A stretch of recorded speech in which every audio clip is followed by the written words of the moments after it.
안녕하세요. 미니세미나 2조 오상규입니다. 제가 발표할 논문은 Special Frequency Channels, Shape Bias and Adversarial Robustness입니다. 텍스처 대 쉐이프 바이어스에 대해 설명드리겠습니다. 텍스처하고 쉐이프가 섞여 있을 때 과연 그것을 무엇으로 판단하느냐가 텍스처 쉐이프 바이어스를 나타냅니다. 왼쪽은 코끼리의 질감을 나타내고 가운데는 고양이인데 이제 고양이의 윤곽선에 코끼리 텍스처를 넣었을 때 이것을 고양이로 판단하면 이제 쉐이프 바이어스가 되어 있는 거고 코끼리로 판단하면 텍스처 바이어스가 되어 있는 것입니다. 사람과 이제 트랜스포머 기반 뉴럴 네트워크는 이제 쉐이프 바이어스가 되어 있고 CNN 기반은 이제 텍스처 바이어스가 되어 있는 걸로 알려져 있습니다. Adversarial Robustness는 악의적인 공격이 얼마나 뉴럴 네트워크가 강하냐에 대한 질문입니다. 그러니까 왼쪽에 있는 판다와 오른쪽에 있는 판다를 이제 사람은 똑같이 판다라고 판단하겠지만 저렇게 중간에 이상한 노이즈를 섞었을 때 악의적으로 이제 뉴럴 네트워크에서는 전혀 다른 것으로 판단하게 됩니다. 이런 공격이 얼마나 강하냐가 Adversarial Robustness를 나타낸다고 할 수 있습니다. 스페셜 프리퀀시 채널에 대해 설명드리겠습니다. 프리의 변화를 이용하면 소리, 즉 시간축에 대한 신호를 주파수 성분으로 분해할 수 있습니다. 특정 주파수 이상 또는 이하의 주파수만 통과시키는 로우 패스 필터, 하이 패스 필터 등을 사용하면 음원에서 잡음 제거 등도 할 수 있습니다. 이미지도 신호의 일종으로 볼 수 있고 같은 방식으로 주파수별로 분해할 수 있습니다. 2차원이라서 좀 와닿지는 않을 수 있지만 색이 빠르게 변하면 하이 프리퀀시, 천천히 변하면 로우 프리퀀시를 할 수 있습니다. 이미지도 소리랑 마찬가지로 패스 필터를 사용할 수 있습니다. 그 다음 이미지에서 이제 로우 패스 필터, 하이 패스 필터를 통과한 거를 보면 하이 프리퀀시는 주로 경계선을, 로우 프리퀀시는 주로 질감을 나타낸다고 할 수 있습니다. 이미지의 각 주파수 대역을 스페셜 프리퀀시 채널이라 할 수 있습니다. 이미지를 이렇게 채널별로 분리할 수 있다면 이제 이런 질문을 할 수 있습니다. 과연 우리는 어떤 주파수 대역을 주로 볼까? 또 뉴럴 네트워크는 또 어떤 스페셜 프리퀀시 채널을 볼까? 또 이 프리퀀시 채널의 차이가 어드버서리 로보트니스와 텍스처 대 쉐이프 바이어스를 설명할 수 있을 것이다.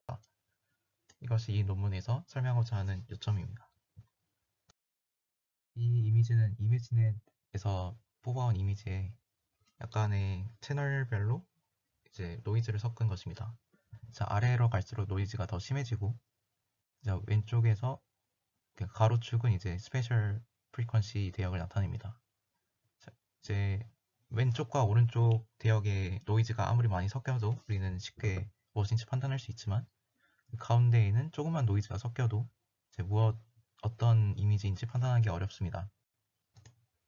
이는 주로 우리가 여기 가운데 대역의 스페셜 프리퀀시 채널을 보고 주로 무언가를 판단한다는 것을 알 수 있습니다. 이제 어떤 채널을 보느냐를 정확하게 이제 수치화하기 위해 연구자들은 이제 다음과 같은 실험을 고안했습니다.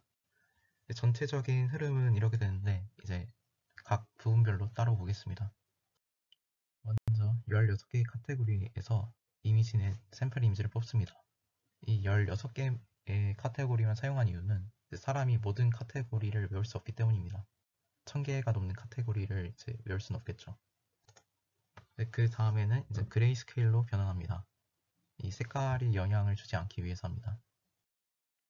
이제 뽑은 이미지에 이제 주파수별로 그리고 강도별로 여러 노이즈를 입혀가지고 이제 새로운 노이즈 입은 이미지들을 만들어냅니다. 생성된 노이즈가 있는 이미지를 가지고 사람 또는 76가지의 뉴럴 네트워크에게 16가지의 카테고리로 분류하는 태스크를 시킵니다.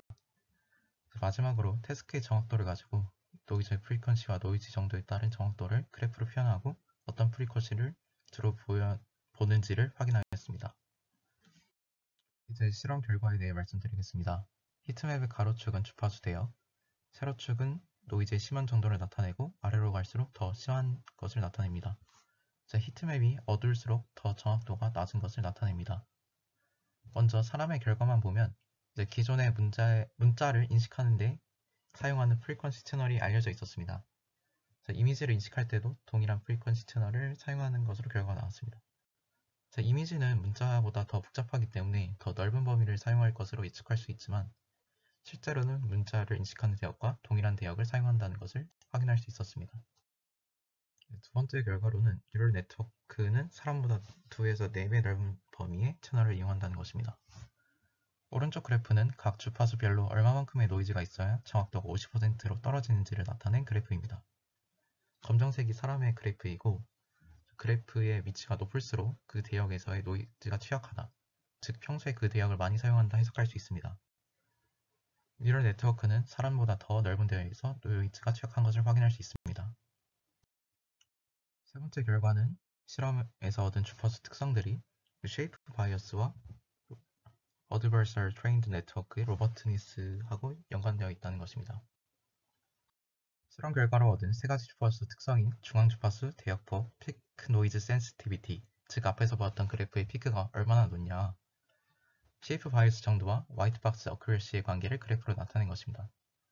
화이트박스 어큐러시는 어드버서럴 로버트니스 정도를 나타냅니다. 검정색 별은 사람을 나타내고 나머지들은 다 뉴럴 네트워크입니다. 첫 번째 줄 가운데 그래프를 보면 대역폭이 넓을수록 쉐이프 바이어스가 낮다는 것, 즉 텍스처 바이어스 되어 있는 경향이 있다는 것을 확인할 수 있습니다. 두 번째 줄 가운데 그래프를 보면 그 가운데에서 이제 위쪽으로 올라가는 추세선은 Adversary Trained 된 모델의 추세선입니다. 이런 모델들은 대역폭이 더 넓을수록 Adversarial Robustness가 더 높지만 그렇게 트레인되지 않은 모델들, 즉 0.30 옆 밑에 있는 이제 아래로 내려가는 추세선을 보면 그렇게 트레인되지 않은 모델들은 오히려 대역폭이 넓을수록 Adversarial Robustness가 떨어지는 것을 확인할 수 있습니다. 다른 두 주파수 특성도 쉐이프 바이어스와 Adversarial Robustness와 어느 정도 상관관계가 있다는 것을 그래프로 확인할 수 있습니다. 마지막 결과로는 모델을 Adversarial Robustness를 위하여 Adversarial 트레이닝을 하면 할수록 더 넓은 주파수 대역을 보게 된다는 사실을 알 수 있었습니다. 다음 그래프에서는 오른쪽으로 갈수록 더 Adversarial 트레이닝을 한 것인데 제 네트워크 밴드위드가 점점 더 높아지는 것을 확인할 수 있습니다. 결론을 요약하자면 첫째, 사람들은 문자를 인식하는 것과 똑같은 채널을 가지고 이미지들을 인식합니다. 둘째, 뉴럴 네트워크는 사람보다 2에서 4배 넓은 채널을 가지고 이미지를 인식합니다. 셋째, 스페셜 프리퀀시 채널의 특성이 쉐이프 바이어스와 어드버서럴리 트레인드 된 네트워크의 로버트니스와 연관관계가 있습니다. 이제 마지막으로 어드버서리얼 트레이닝 하면 할수록 이제 로버트니스는 강해지지만 인식할 때 사용하는 채널 또한 넓어졌습니다. 지금까지 발표를 들어주셔서 감사합니다.